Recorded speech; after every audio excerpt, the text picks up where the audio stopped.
This is the way it feels to move through summer in Lululemon. Iconic Align softness without the front seam. For our smoothest look and feel ever, summer won't know what hit it. Stretch your limits in the non-stop flexibility of the new Lululemon Align No-Line Pant in select stores and at Lululemon.com.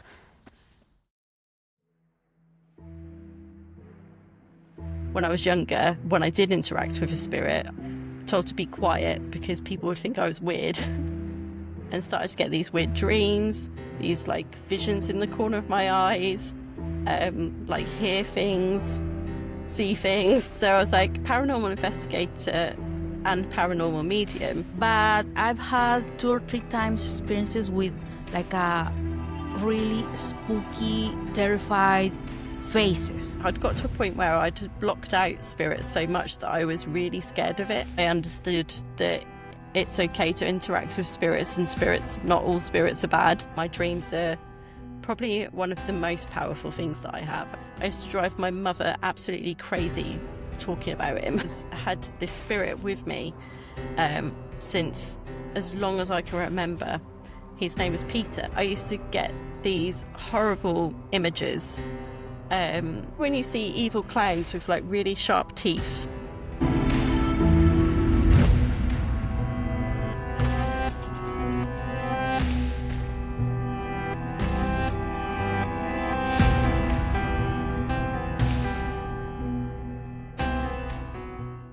Hi friends, welcome to another episode of the Chronicles of the Unexplained podcast. Today, we're going to have a spooky conversation with a special guest that I recently met through one of the paranormal groups on Facebook. She has a podcast named Shell Spooky Stories.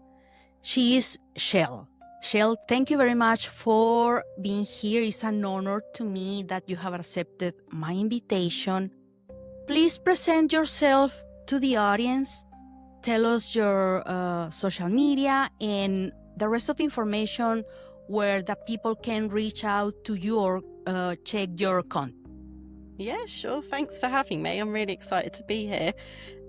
So I am Shell. I am from the UK. I have a podcast which is called Shell Spooky Stories. It's started in October last year, so we're still quite new, but I love every second of it. It's my little creative outlet and my creepy place in the world. And you can find it on YouTube. On YouTube, we do I say we do. My podcast editor, Tom, creates all the imagery around the creepy stories that I create. He's an absolute genius. And he does all my editing for me, and I can't thank him enough for doing so, because I would not want that task myself. Great. You have a person who helps you. Well, my husband helps me with my podcast as well, but the majority of edition and all those type of things, I have to do it by myself. But definitely my husband keeps the blog updated with all the collaborations, so etc. But it's good to have a person dedicated to help you with the edition in YouTube. Especially, I'm not so expert on those videos, but that is great. Yeah, I find it really helpful because I'm quite technical, but I think the best bit of having him is that when I have my crazy ideas, I can check it with him and he can come up with like an easier way to do it, or he can tell me if it's rubbish and I'm wasting my time before I go down that like route of, doing it before. Because I'm one of those people that if I have an idea, I'm like 0 to 100, it will be done. Okay, that is good. So, Shell, let's start with this conversation. Tell us a little bit about yourself. What do you do? Are you 100% dedicated to this podcast? Because I saw that you have a book. I do, yeah. You're a writer. Tell us a little bit about yourself, please. So I do have a day job. My day job is as a social media marketing manager. So I'm always in social media. Have been since about 2018, I think. I started my business. So it's been going a while. But this is my creative outlet. This is my passion project, I call it. Whether it'll become something full-time one day, who knows? I think everyone hopes that it would when they start these podcasts. We would all like that YouTube money, wouldn't we? It would help. So, But yeah, go ahead. Sorry. So with the creating the podcast, I started that in October last year, and I then got the idea to finally, this book had been stirring in me for ages, and I thought now is the time to get it done. I was turning 40 in January, so I set myself a deadline to say, right, this book is going to come out and it'll be available to the public on my 40th birthday, which was the 1st of January. So I started writing it for about 6 months, and then I released it on the 1st of January. So I stuck to my deadline. Oh, congratulations. That is awesome. What is this book about? Is personal experiences? Tell us. Yeah, there's 3 characters in there that are based around myself, my mother, and my great-grandmother. It's very heavily based on my Scottish heritage. My mum's side are all from Scotland, and it was kind of like a respectful thing for them. My mum passed away in 2021. My grandmother passed away last year. My granddad passed away 8 years ago, so they're all gone. So it was my kind of like love letter to them in a way. Something to keep them alive for like journey, centuries to come.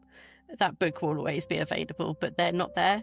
So it's a way for people to read about them and to keep our legacy alive. So it's based a lot on my awakening around my spiritual gifts, things that have happened to me as someone who's spiritually awake as I've gone on, which was great that a friend of mine who's a medium, she's just sort of getting to know her mediumship skills. And she's a lot younger than me, and she read the book, and she said like every chapter identified with her so much and helped her like understand why she sees the things she does, why she does the things she does. So that was really good. Like I was quite emotional with that. I was like, oh my God, I've actually helped someone with this book. That is amazing. So that means that you have this like a ESP or this type of medium gifts. Tell us a little about. Yeah, so I call myself a paranormal medium, which is, I thought about psychic medium, thought about medium, but I had to find something that really resonated with me. And because I'm also a paranormal investigator, I spend a lot of my time within the paranormal, especially with my podcast as well. So I was like, paranormal investigator and paranormal medium, they kind of go together. And with that, in my investigations, I'm always there to try and find out the story behind what's going on there, the history behind it. And if I can help a spirit that's stuck there move on, then I will do that. So that's how I do my mediumship. I don't go on stage and read to people. Not yet anyway. I don't know if that will ever happen, but I can't think of anything more terrifying at this point than standing on stage and being like, nothing's happening. So, wow, Shell. So, since when or what was the event when you said, okay, this is not normal, this is something that is extraordinary? Because people with ESP, like I have a son with ESP, my oldest son. My mom's mom had the same skill. She passed away time ago, but when was what event did you experience for you to say, oh, something is different with me? Probably since I was very, very little. I always had this sense that I was like not like my friends. There's an incident that I speak about quite often where I had this spirit with me since as long as I can remember. His name was Peter, and I always remember seeing him like probably what I would say like an 18, 19, 20-year-old boy now. And I used to talk about him all the time. I used to drive my mother absolutely crazy talking about him. Really? Yeah. So how did you see him? Like a transparent ghost type of thing, or like a regular normal person? I think back then I couldn't really define whether someone was human or a spirit. I think then they looked the same to me. I was very open. I think everyone had a very hard time reining me in, especially when I started to go to school. I was still like away with the fairies, and I remember sitting on this mat at school, and they were trying to teach us the time. And I remember sitting there being like, well, why do I have to learn the time? There's no such thing as time. Time is irrelevant. And I was about 3 or 4 years old at this point, and I was like, I don't understand the point of this. So did you tell your mom that you were seeing this spirit? Yeah. I used to make her put a plate at the table for him and everything. What did she say about it? I think she just thought it was an imaginary friend, and that she was encouraging me with my imagination. But there was one incident where we had a parents' evening where your parents come to speak to your teachers. And my teacher at the time said, oh, Michelle's been telling us all about this Peter, her brother. And my mum rolled her eyes and was like, oh, God, here we go. And because she's made that expression, my teacher thought she'd like stepped on some ground where she'd sort of said, oh, sorry, is he like a child from a previous marriage or something? She thought it was a bit like my mum didn't want to talk about it. And she was like, no, that's Michelle's imaginary friend. Okay, so for how long did you notice his presence? Like a years, or there were some occasions? Yeah, I don't really remember when he disappeared. But the weird thing is, with Peter, we hadn't spoken about him for ages. And I was around my mum's one day. It was still the same house that I grew up in. And my niece, who was about 3 at the time, she was playing in the corner by herself. As kids do, she was just entertaining herself. And then she went, Peter, stop! And we all just looked at each other. Really? So she saw him too? Yeah, she's very open. She's incredibly gifted. And I just looked at my parents and I was like, I told you he was real. Did you investigate about who was he? Or, I mean, were you curious to know about it, or you just let it pass it? Not at the time. I wasn't. At the time, I'd got to a point where I'd blocked out spirit so much that I was really scared of it, and I didn't want anything to do with it. Since I've got back into working with spirit and accepting who I am, I have actually done some research, and the woods that used to be behind our house had some soldiers that used to escape from a World War II training camp nearby, and they used to climb the trees so that they didn't get detected, and some of them would die of exposure when they were up there, so from the elements and stuff. So that's the only thing that I can kind of put together with him being around. So, and what did you feel when you see him? Like, were you afraid, curious, or just like you got used to see him? Yeah, I think I just thought he was a friend.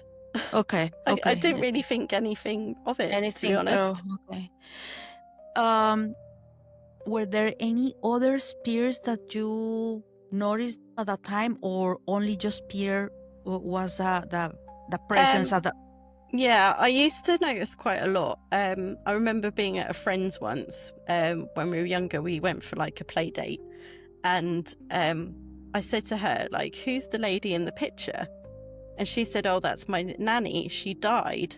And I was like, no, she didn't. She's there, because she was in the room. And that really upset my friend at the time. And my mum got called and I had to like leave, and it was a whole thing because obviously I'd upset them. But to me, I didn't really understand what was going on, because I was like, she's not dead. She's standing in the doorway. Like, why are you lying to me? Wow. So yeah, it was really strange. So, Shell, okay, so you said that for a certain period of time is like you blocked that gift. We could say that. Yeah. And so, since when you started to have this, I don't know, curiosity to start like a retaking this gift or skills that because you were born like that, right? So since you were little, you remembered having those experiences. So what was the event, or what triggers for you to decide, okay, I'm gonna study or I'm gonna do research, and then you became as a paranormal investigator? Yeah, so this happened when my granddad passed away, actually. I was so close to my granddad. He was like a second dad to me. He was like my hero. He was absolutely everything to me. So when he passed, it was probably the first really significant person in my life that had passed away. And my mental health just took an absolute dive. I was not sleeping, and then all through the day I was sleeping. I wasn't eating properly. I wasn't looking after myself. I was just in a horrible, horrible place. And I remember I went to a doctor and I said to them, like, I need some help. And they said to me, like, oh, we can give you a tablet to like numb everything. And I was like, are you joking? Sorry for interruption. Give you a what? A tablet, like medication. So like a daily tablet to take.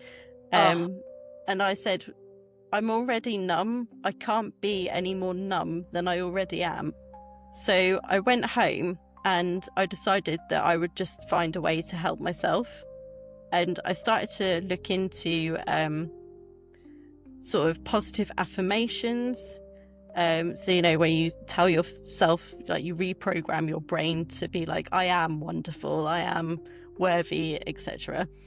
I started reading books. I started watching YouTube videos. I just immersed myself in anything positive that I could find. And that kind of then led me into meditation, which is when I then started to open up again and started to get these weird dreams, these like visions in the corner of my eyes, like hear things, see things. So how old were you when your grandfather died? So this was probably about 8 years ago. 8 years ago. Yeah. Okay. So but after his death, you got depressed because obviously it was something that hurt you a lot, right? Yeah.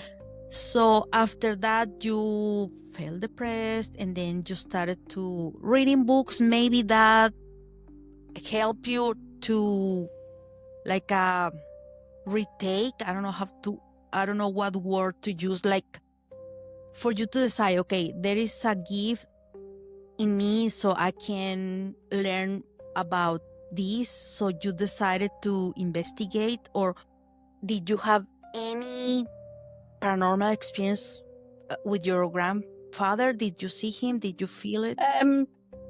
Not to start with, because I was probably grieving so much that I just couldn't, like, if I saw him, I would have just cried and not stopped.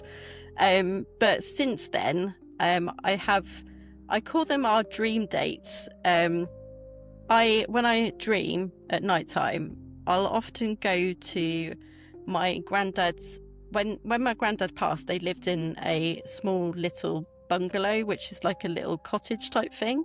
Okay. But before that, the whole time I knew them growing up, they lived in a flat, like an apartment. And every time I dream my granddad, he is in that apartment. and I can see it, like the carpet, the furniture, the flowers, the pictures that they used to have, the books.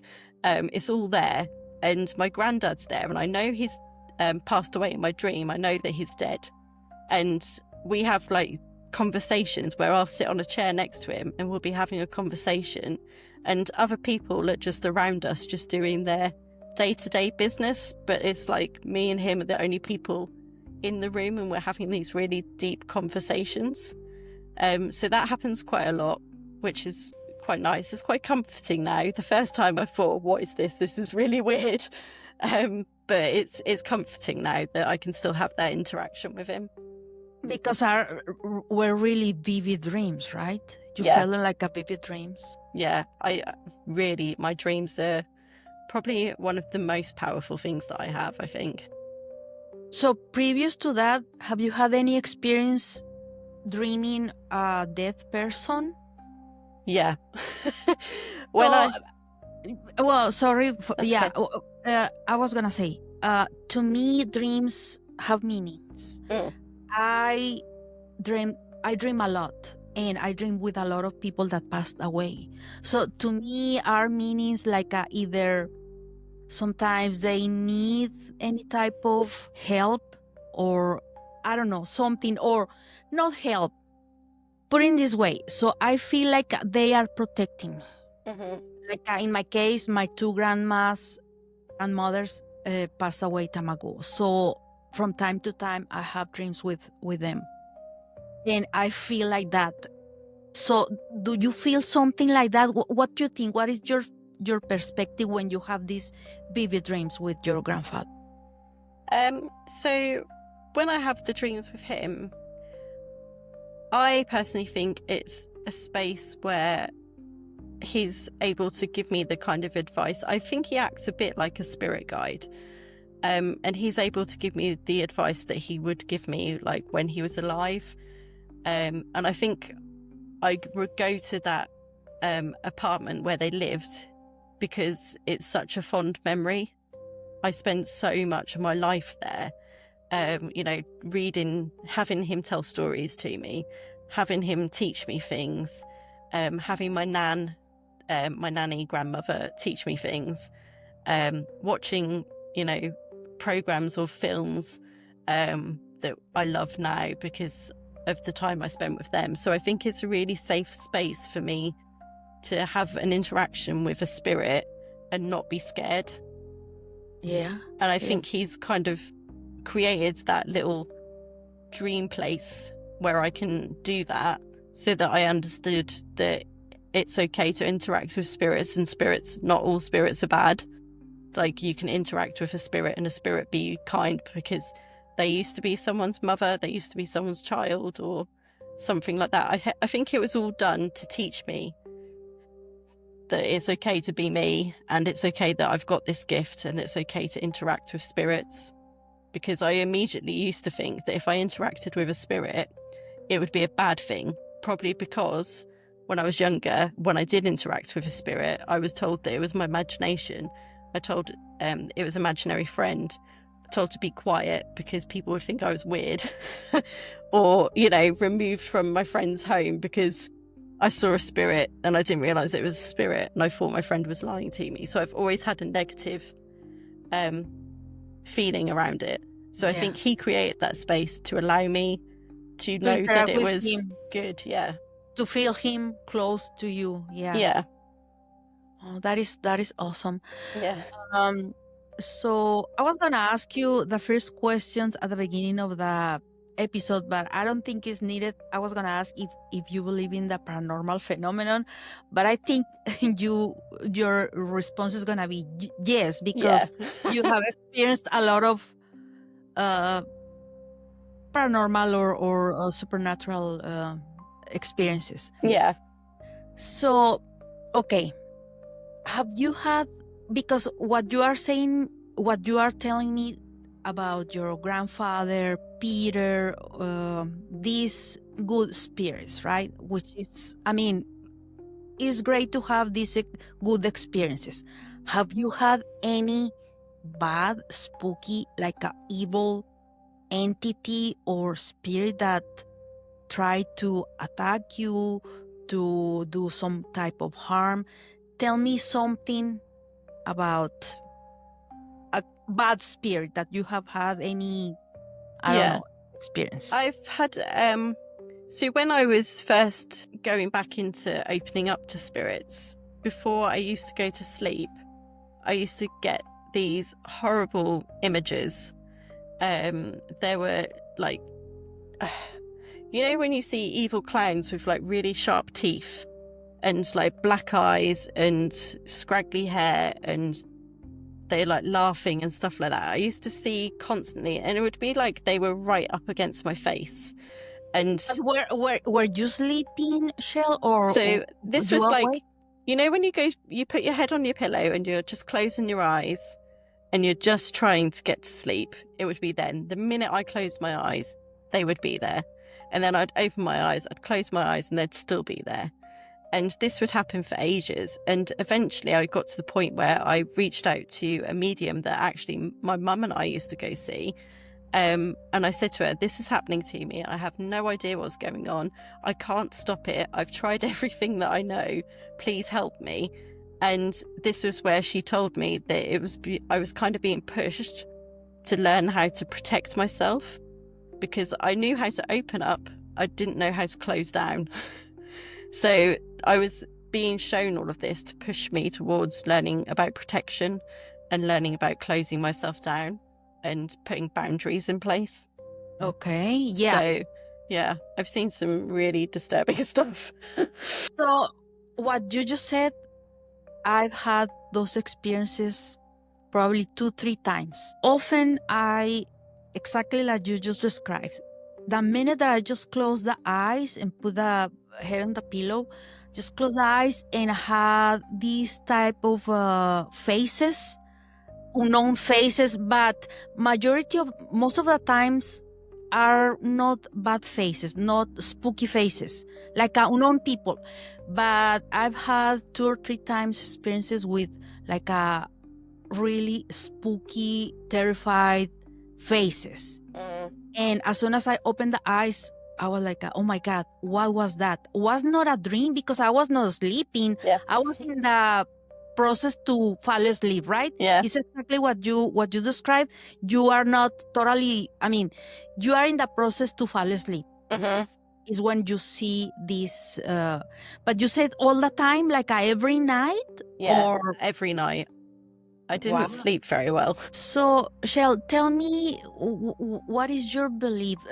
Or what is how do you protect yourself? Because you just mentioned about to put boundaries and try to learn how to get protected. So, do you practice any religion? Do you have any, like I don't know the word in Spanish, like any type, like a medal of any saint, or what are your beliefs? Tell me about that. So I don't particularly have any, I don't know if I wouldn't say that I don't have a religious belief. I believe there's something.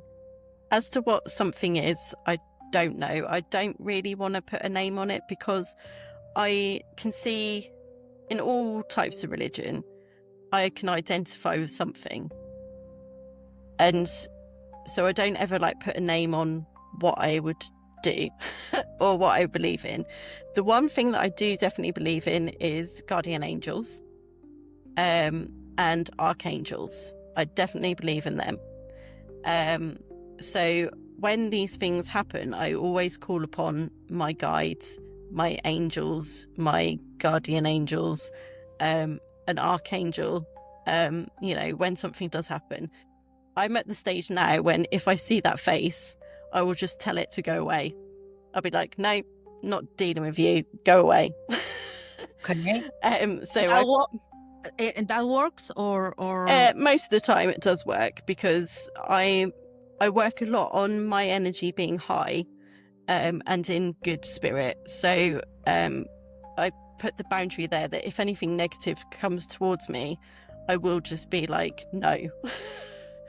They know that I've put a wall up and it's not happening. So it's taken a while to get to that point.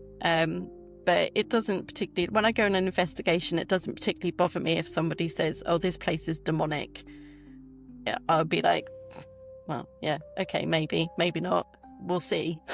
Yeah, that was my other question. So describe me any event when somebody called to say, hey, I have problems maybe in my house, in my business, I don't know. Tell me how those paranormal investigations are performed. So do you advertise yourself as a paranormal investigator so that people can reach to you asking for help, or how does this work? So I'm part of a team. So we all have our individual, I suppose, gifts, roles, within the team. So Liam is the founder of the team. He started it with his dad. And I joined about a year ago. And went on my investigations with them. We go to loads of different places. We've only done one since I've been in with the team, where somebody who Liam actually knew said that they'd been having really weird stuff happen in the house. So we went round there, and I did a walk around the house with the person who owned the property. I said to them, don't tell me anything unless I ask, because I didn't want to get fed any information. I just wanted to go around the house and feel the energy. Okay. So I picked up on a few things. I asked, you could walk into like one bedroom and it was really heavy. You could just feel like it's the same, I call it the same as like when you walk in a room and people have just been arguing and they've stopped. And you can kind of tell that there's something going on, but you're not quite sure what, and you just don't want to like ask any questions because you can feel the tension. It's a little bit like that. So we went round, and then we started to do the actual investigation to try and work out who it was, what they wanted. We used equipment. I usually use a pendulum, just to kind of confirm what my intuition's telling me. So we worked out basically that it was the man who had originally lived at the property, passed away, and hadn't crossed over. And as time went on, people had obviously came into the house, redecorated, and he didn't quite understand why and what was going on. He just still saw it as his house. So he was getting really angry. And as the years went on, he was just like, it was building and building, building. So that's why he was causing some trouble. And I also think that they can cause trouble to actually get somebody around to help them.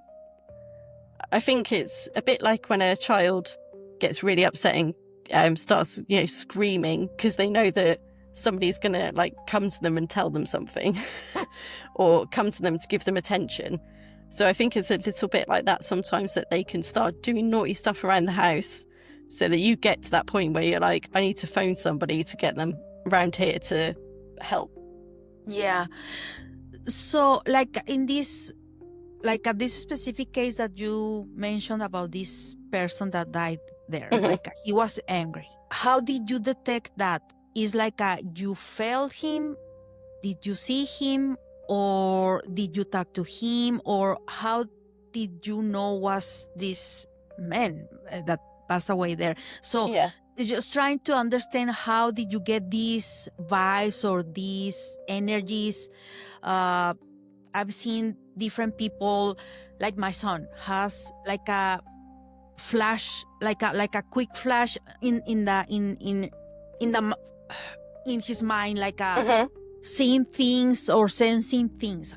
Tell me about what are your experiences about these places. Yeah. So with myself, I always find this really hard to describe, but I can feel things so strongly that it will give me an image.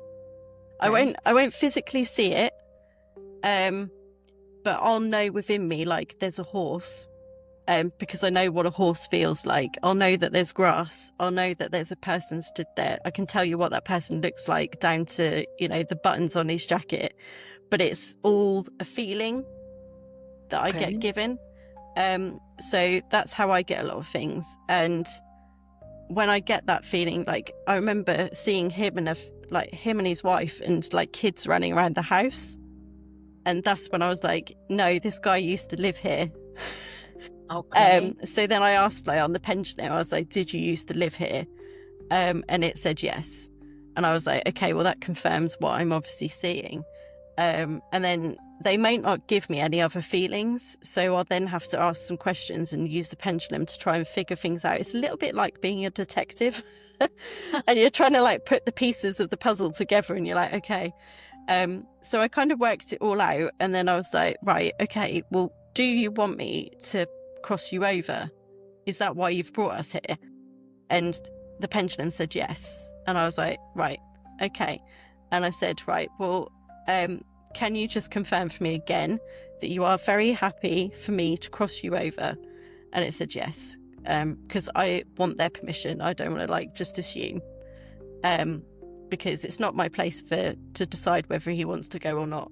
Yeah, exactly. Yeah, so I ended up crossing him over.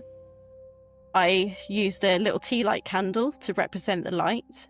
I got everyone in the room to be quiet and just like close their eyes and create a peaceful place within them, so that we've got the right energy. And then I closed my eyes and I basically act a bit like a counsellor, and kind of talking through like leaving the property and being like, you can come back, but you have to understand that people are creating their own memories here now. Time's gone by. It's no longer the time when it was your house, but it will always be your home because you were the first person here. So you're happy, you can come back, but you're not to cause any trouble when you come back. Okay, yeah. We've got to set some boundaries.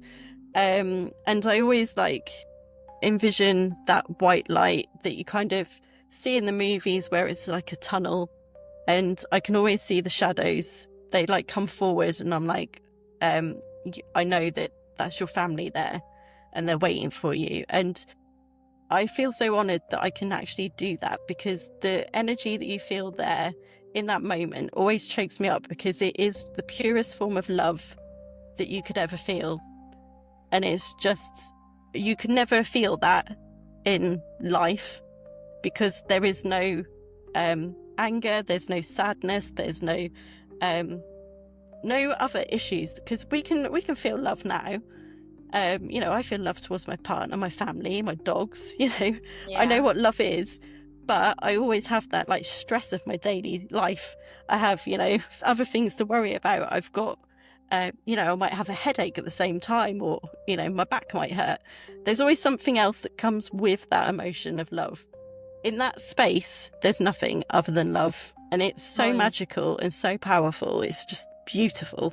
Wow. So by doing that, do you use or do you say any prayer, or is just to talk to this person, like trying to guide him or guide her to follow the light or the tunnel? Or yeah, I've done it 3 times now. I used to cross spirits over a lot in my dreams. And I didn't know I was doing it. It was just happening. It was only when I explained what I was doing that somebody was like, you do realise you're crossing spirits over in your sleep? And I was like, oh, okay. wow. But every time I've done it in the physical, it's been different every time, because I just say what I feel guided to say. So I just close my eyes and just let it all come out.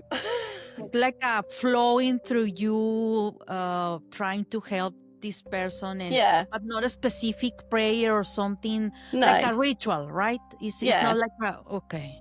Yeah, I don't like sit and read a notepad and be like, okay, I've got to say this next because that's what I've been told to say. I just trust that my spirit guides, the angels, whoever's around in that moment will tell me the correct things to say to this spirit, and make it a personal experience. But I remember the first time I did it, my friends, we didn't have any candles, so we had to use a torch to create the beam of light. It's all about putting your, what's the word that I'm looking for, intention is Intention, yes. Yeah, like it's all about intention. So they're not going to worry whether it's a candle or a torch. They're just concerned about going over. Yeah, But, you can use any type of flame or something, fire, or any representative to a candle, right? But the intention that you're gonna put is the one that counts. Yeah. So I don't think they worry, but they were saying that because I had my eyes closed, I didn't know this was happening, but they were saying that the torchlight was just going like this, in and out, and then when I'd crossed the spirit over, it just went straight on, and that was it, and it stopped moving, and I was like, oh, okay. So, Shell, let me ask you something. Have you played with Ouija board? No. Okay. Nope. So, yeah, well, interesting, because I wanted to ask you, I've heard many spooky stories about people who have played Ouija board. I tried to play it once and things got really weird, so we didn't continue to do it. So do you use any other, I don't know, like a tarot cards or something like that? Yeah, I often have, I don't particularly use tarot. I mean, I've got some tarot cards. I've got a whole bookshelf full of them. I more collect those. Oracle cards I use because I like the energy around them. They've all got different meanings and different purposes. So I tend to use them a lot. I only use them on myself, really. I have started doing some daily guidance ones on my YouTube channel, where you like pick the card that you're drawn to and it gives you a meaning for the day, just because I thought there's so much rubbish going on in the world that people need like a little pick-me-up. So I thought it's something I can do. It's something that will maybe help someone that comes across it. So I just started doing that. But I use oracle cards. I use a pendulum, which some people think pendulums are dark. But I'm very much into the old way of spiritualism. So I've got a scrying mirror. That's a recent purchase of mine. What is that? Sorry? So a scrying mirror is a mirror which is pure black. They're usually made of obsidian crystal. So I don't have it to hand, otherwise I'd show you. But it's so it's like you look in a mirror and the glass is pure black. So okay, mirror is like a mirror. Yes, the word mirror. Yes. Okay. Yeah, I'm sorry. Yeah. It's all right. It's fine. I think it's my accent sometimes as well. So it's just pure black glass rather than you seeing your reflection. And you're meant to have it laying down flat. So in the mirror, it will only reflect darkness. So it won't have any light in it or anything. And you're meant to stare into it and you will see like images. Really? Yeah, it's really interesting. But I'm really into like Victorians and how Victorians went about spiritualism, because they were obsessed with it. And that's where a lot of the things that we use now got invented. So I like the old method. So, but how does this work? It's like you have the mirror and you have the person there and you put a mirror in front of the person, or the mirror is going to be in front of you for you to detect? Yeah, the mirror's in front of me. I have it like laying on a table and I'll be sat just staring down into it rather than have it like in front of me. So you're meant to have candles either side as well, so that we use I can't remember which side it is, but one of your sides of your brain's very like logical and the other side is your creative side, so that when you have these candles going, they then trick your mind into your creative side, so that you can then think, you can then start to see stuff happening. So is the light of the candle is like the reflection in the mirror that will tell you any type of, I don't know, vision, image or something like that? I think that just helps you to use your imagination, or open up or stop being so critical or logical about what you're seeing in the mirror. So it's very interesting. But there's also a thing that Victorians used to do, which was have a room where they'd put a chair and you'd have a mirror and a candle in front of the mirror. Okay. So you'd sit in front of a mirror have the candle in front of you, but behind you would be another mirror. Okay. So it creates what they would call a portal. They used to call it a sanatorium. And you'd sit in there and you'd stare into this candle and the mirror in front of you. But often you'd see things in the mirror behind you as well. And it plays with your senses. And because you're shut off from the world, all you've got is you and a candle. And people see lots of things. That is so interesting. I've seen actually some type of videos like mirrors are portals. And you can play with candles, mirrors. Well, actually, I was told in the past not to put a candle in front of the mirror because could be some type of entity around and looking for that light, and could come out from the mirror because they follow the light. Is that true? Tell me. I've heard that before. I personally don't look in mirrors at nighttime. Like really? if I go to my bathroom during the night, I will avoid the mirror. Oh. I don't know why. I've just got some like intuition about it that I shouldn't look in the mirror. But a mirror is always meant to be a reflection of you. When you start doing work with your mental health and stuff, they'll ask you to stand in front of a mirror and say things like your affirmations. So you're saying to your mirror self, like, I am worthy, because that mirror version of you is the one saying you're not worthy. And whenever we look in the mirror, we always see bad things about ourselves, don't we? Like, oh, my hair's a mess, my eyebrows are out of place, I need to I don't like myself. Yeah. So I always think they hold like a lot of negative energy anyway, because we see ourselves differently in a mirror to how other people see us. I think there's a lot to do with mirrors. It's a very deep dive. Wow. So well, everybody knows my story, but just real quick, I was trying to catch anything paranormal, ghost video, EVP in one of my craziness ghost tours here in Austin, Texas. And I didn't know that something was going to happen to me, but I had a really bad dream with sleep paralysis. Like a black mass was on top of me, and I wanted to pray and I couldn't. Well, long story short, things started happening here in my house. I was feeling observed, had to go to a church to get holy water because not only me was feeling those weird presences here, but my husband. He had all kind of experiences as well. And I have a friend that her daughter has this ESP, and she has these spiritual guides. And once she texted me saying, don't put candles in front of the mirror. And I was like, how do you know the candle is in front of the mirror?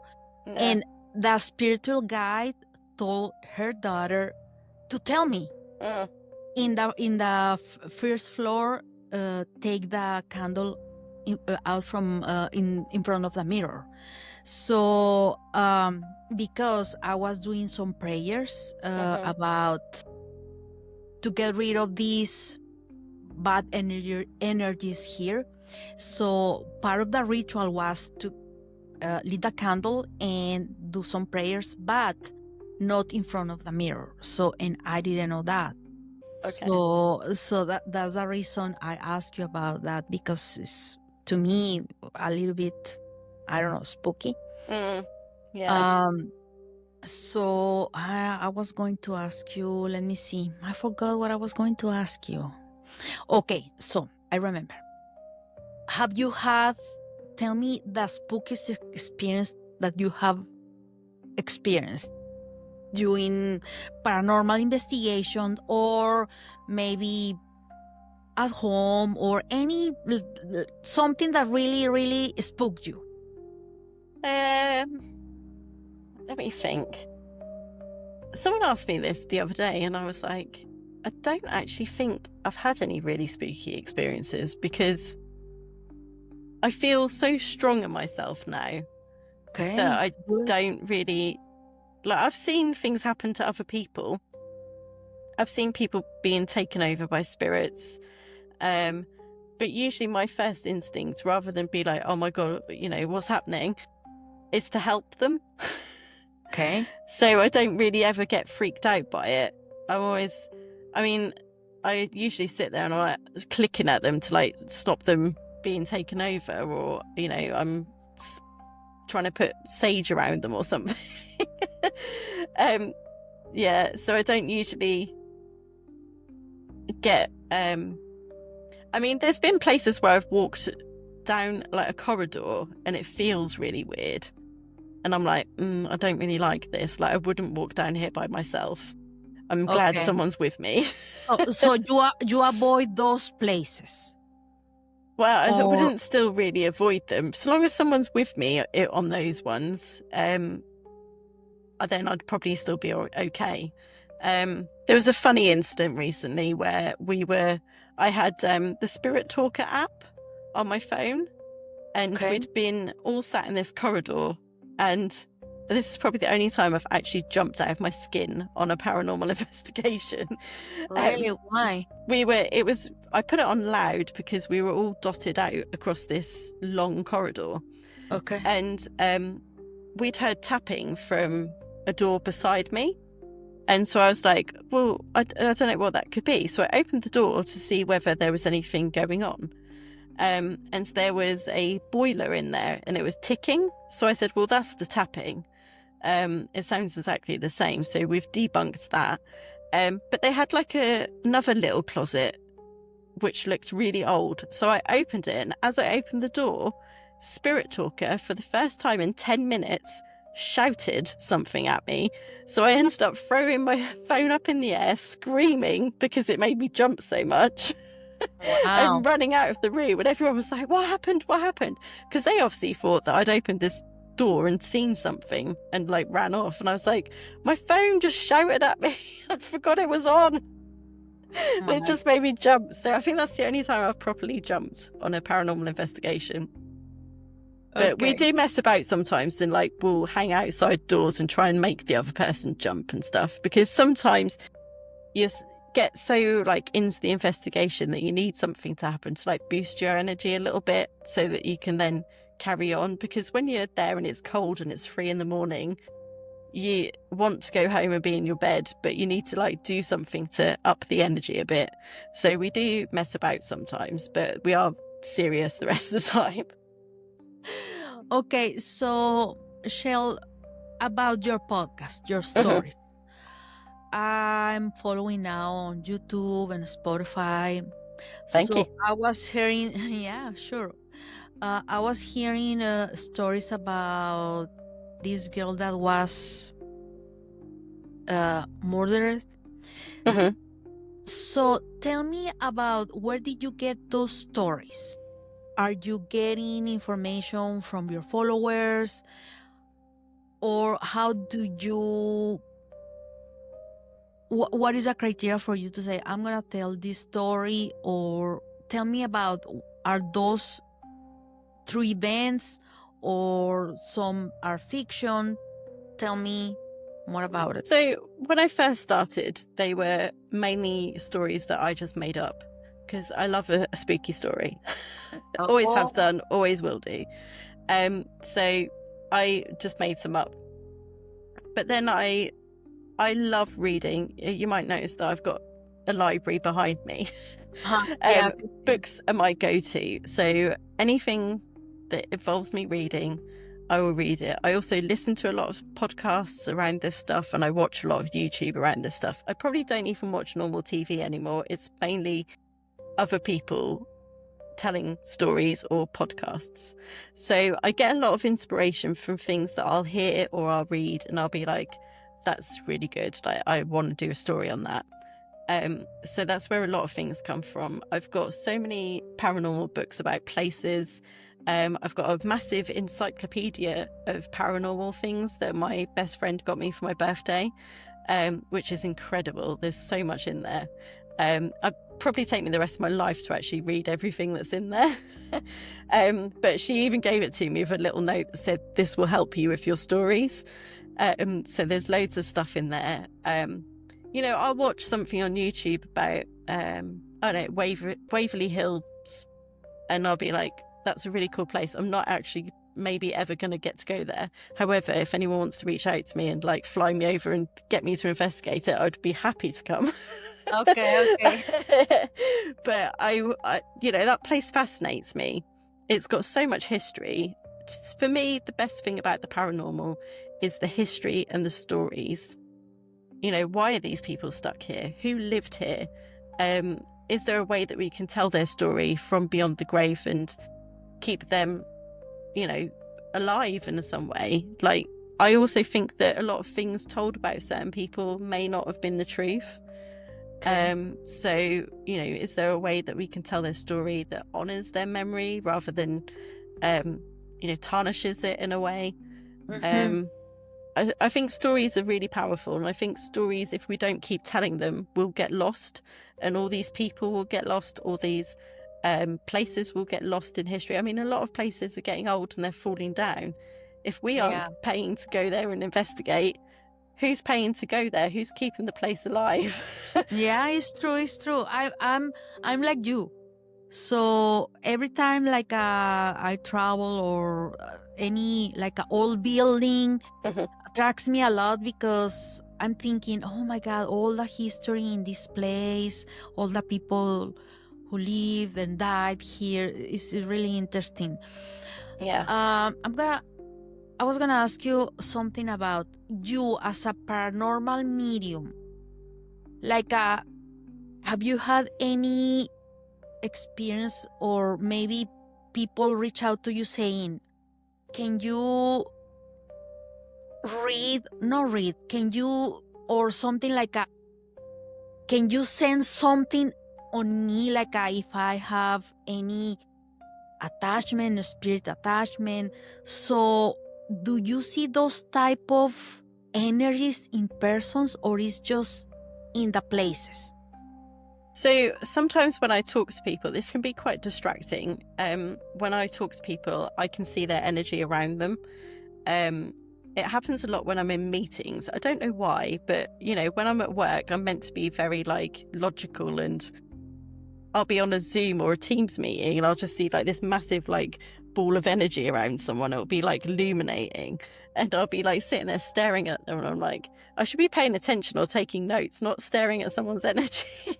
I know it's But distracting you. yeah, it's really odd how it happens. But I know I've never had anyone come to me and kind of say it. But there has been moments where we've been on an investigation and somebody's acting a bit weird. It's usually Liam, who's the guy who set the team up. That we were at the old Nick prison in Gainsborough, and he left early because he'd been like physically choked in a prison cell. So he was like, this is enough for me. I'm going home. So he'd gone back to the hotel, but we, me and Sarah in the group, we stayed on, and we were doing, there was 3 cells, and in the middle cell was one of our team doing the Estes method. So they've got headphones on with radio on, and then they've got a blindfold on. Someone was outside that cell whispering questions to him, and we were in another cell doing the pendulum to see whether everything tied up, and all we kept hearing was the Liam, and then Liam, said some other words, then Liam, and we were like, right, something's going on. And I was like, he has taken something home with him, and we're being warned, because it then said Liam's dad's name, and whenever that happens, it's usually because his dad's in spirit. So we always know that that's Kevin coming in to protect him. So I then asked the pendulum, I was like, has something gone home with Liam? And it was like, yes. And he actually had one of the worst attachments that he's had. He was really suffering. And I had to get a lady I know in America, weirdly, who's an incredible energy worker. She's absolutely amazing to clear him. and he slept the best he ever slept after What she did cleared she? him. What did she do to him? Like a cleanse or Yeah, so she did like a cleanse. She like removed whatever it was around him, sent it back to where it came from, and then cleansed him so that he was able to, feel better and go about his day. So, and what were the symptoms that Liam? How did you all know that he had this bad attachment? What did he feel? So he starts to get a bit angry, like his temper, he gets really like short and a bit stressed. And then you can kind of tell that he's just like had enough and he just will like leave. But I started to get like an inkling that something was going on when he said, "I'm going." And I was like, okay. And then when that whole thing happened with the Estes method showing his name and stuff, I was like, this is just confirming what I thought. I even texted him to see whether he was still awake, to say like, are you okay? What is the name? The Estes method, do you mean? Or Estes method. What is that? Is a name or is a place? It's a method that you do when you put your headphones on and you have a blindfold and it's what do you call it? Like sensory deprivation. So you're meant to just be channeling the words or saying what you hear, and people ask you questions, and sometimes it's really spot on as to how you're answering. How do you spell that word, Shell, for me? I'm just Estes. I might be wrong. Estes. Yeah. Yes. It's a strange word. Okay. I'm sure Maybe it means British something. One? I've never heard it before. Yeah. If you ever watched like Sam and Colby or any of those, they tend to do it on there quite a lot. Who's the other ones? Yeah, all of the big paranormal YouTubers do it. Okay. But this is for when you do the paranormal research, right? This is when you're at the investigation. So what you'll do is you'll sit in a room and you'll have the radios on that search different frequencies. So they'll spurt out random words as they go through different stations. So you've got that plugged into headphones, really loud, so you can't hear anything other than what's going on inside. You then got a blindfold on so that your senses are like proper deprived and you can only like focus on what you're hearing. Okay. So you can't hear the other person that's asking you questions either. Well, you shouldn't be able to. So when that person then says to you, like, can you tell me my name? And then they'll be like, Shell. And then you'd be like, oh, okay. You're answering quite like interesting. Intelligent. It's really fascinating to do. I get a bit too distracted because I think it's all a bit too busy for my brain when I do it. But I want to try it more just to see. I've only done it a couple of times and I think I was just a bit like, this is just really loud and noisy and I don't like it. Yeah. So, Shell, have you had any experience or have you feel afraid when you do these researches? Or is something that, as you said, you put your boundaries and you have everything clear that nothing is going to happen because you're not going to allow it? Yeah. I don't really feel afraid, no.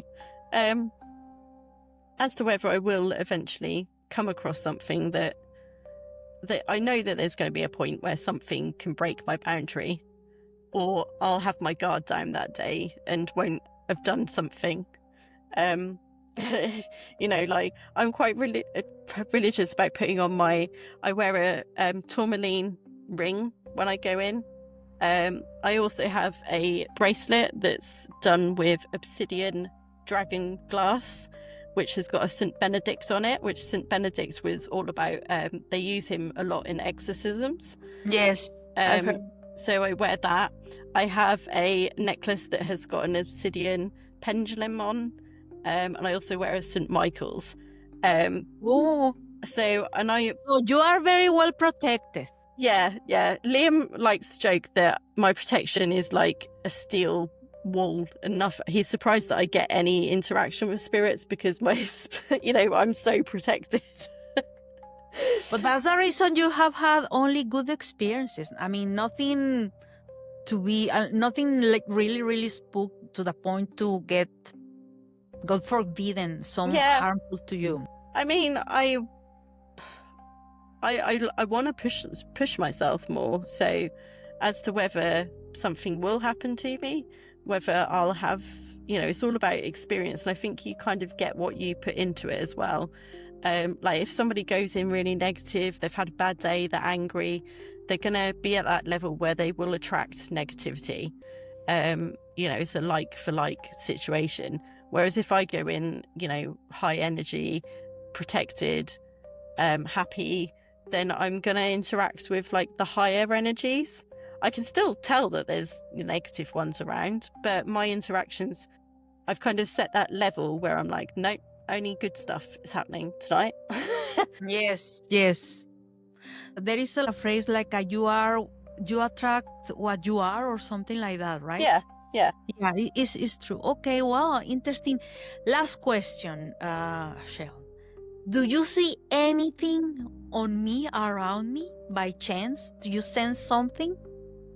Let me concentrate for a minute. You've got two people like behind you, but they seem more angelic than anything. Really?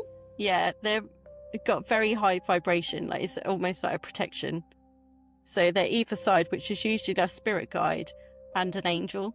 I can't remember which side is which, I always forget, but I don't think it particularly matters as long as you know you're protected. So and you've got a nice gold glow about you, which is all high vibration and nice energy. Oh, so that is awesome. Well, that is awesome to know. Yeah, I was curious. Can you imagine if I went, oh no, there's a demon behind you, like you need to leave? I have my holy water here. That's good. Very well protected. So, well, Shell, thank you very much for your time. Really enjoyed this conversation. Really interesting. Do you want to say any story that probably somebody shared to you, or anything that you may want to say before to close with this episode? You caught me on the spot there. I think the only thing I would say is that if you're curious about the paranormal, to not be afraid of it, to actually explore it. Because I think a lot of people immediately think that if you go into a haunted house, you're going to see chairs flying, people are going to get scratched, people are going to get possessed, they're going to levitate off the ceiling and all the rest of it. But it's not like that at all. It can actually be very comforting, which sounds really weird, but it can be nice to go to somewhere and feel, their history, their memories. It's nice to honour these people and not have them be forgotten, because I can't think of anything worse than if I died and I was stuck somewhere and people were coming in and out and living their lives, and I was just stuck there watching it all without anyone acknowledging me. It would be awful, and I probably would in the end be bitter and be a bit angry and probably slam a cupboard or two because I'd be annoyed that no one was paying attention to me. So I think it's nice that even if you have like feel a presence in your own home, to acknowledge it. But there is a but with this one. Don't be silly and start doing Ouija boards, or you have to know what you're doing. But attracting those, start doing things that could attract bad things, right? Yeah. Because there have been places and people that have thought they've got something in their house. They then start going on all these apps. They then start having conversations with these things. But what people don't understand is these apps are also programs with a bank of words. And a lot of those words are designed to be around paranormal things. So it will have the word demon in there. It will have devil. It will have all these other things. So when you start looking at into these things and it starts saying like, I'm a demon, and you'll be like, oh, I've got a demon in my house, like You haven't. You've got to know what you're doing and take everything with a pinch of salt sometimes. And sometimes you've literally got to take salt with you and chuck it all over the place to cleanse your house. So salt's very handy, by the way. Salt is very handy. Salt? Yeah. I've heard about to use salt for protection, to like put like a boundary or barrier around the house. Yep. So It's very good for grounding you as well. Like if you're feeling a bit out of sorts, just put some salts in a bath and you'll start to feel a bit better. Really, I've heard, or I've seen. Well, I've heard, even to take like a bath in the bathtub, you can put a little bit of salt or any prayers that will help. Yeah, Is what I've heard. salts in a bath, salts in oils.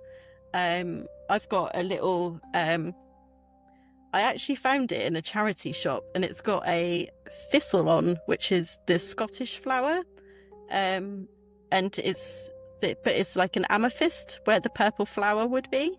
It's really pretty and it looks really old. It was only £1.50 as well, which is a bargain. And Wow. I put salt in that and have it in my paranormal kit. I carry it everywhere. Really? And they also say that someone told me this recently, and it really does work. If you're having a bad day, I think this was the lovely JJ that I interviewed recently. She said that if you're somewhere and you feel the energy's really off, you can be in a restaurant, for example. You can take the salt with you from the table or some in your hand, rub it over your hands, and then rinse it off, and then just let your hands air dry. And it gets a different energy. I do it all the time. Like if I feel that I've got a pot of salt up there, and if I'm working and I feel a bit stressed, like a regular salt from the kitchen. yeah, it's just salt. Yeah, Oh, just wow. rub it all over your hands, and then just rinse it off in water, and then you're giving yourself a bit of a cleanse, and it turns your energy right around. Okay, well, good advice. Well, Yeah. Not only is it good in food, it is great for everything else as well. Well, Shell, thank you very much again for your time today. Thanks for having me. Really enjoyed this episode. Friends, if you are hearing this, if you like the content, go to my YouTube channel, leave some comments, or go to Spotify, give me a rate based on the content of this episode. And Shell, give us again your social media and where the people can reach out to you. Yeah, so I am pretty much everywhere, but I am most active on TikTok, YouTube, all the podcast platforms, and Instagram. They are the main ones that I'm active on. And it's all Shell Spooky Stories. All spooky stories. Okay, Yeah. go and check the content from Shell. Is really good. I just started to hear some of the Thank you. spooky stories she has on Spotify and YouTube. All right, thank you, everyone.